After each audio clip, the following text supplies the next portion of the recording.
இன்றைக்கி பணியாரம் எப்படி செய்கிறதுன்னு பார்ப்போங்க. வெள்ளை சோளம் வச்சு, அதுக்கு 1 கப் இட்லி அரிசி, 1 கப் வெள்ளை சோளம், 3 டேபிள் ஸ்பூன் குண்டு உளுந்து, ஒரு 1/2 ஸ்பூன் வெந்தயம் போட்டு 3 மணி நேரம் ஊற வச்சுக்கோங்க.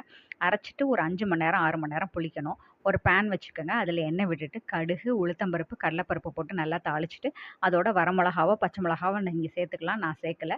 பெரிய வெங்காயம் கட் பண்ணி வச்சுருக்கேன், அதையும் போடுங்க. கருவேப்பிலை கொத்தமல்லி போட்டு வணக்கி விட்டுட்டு தேவையான அளவுக்கு உப்பு மட்டும் போட்டுக்கோங்க.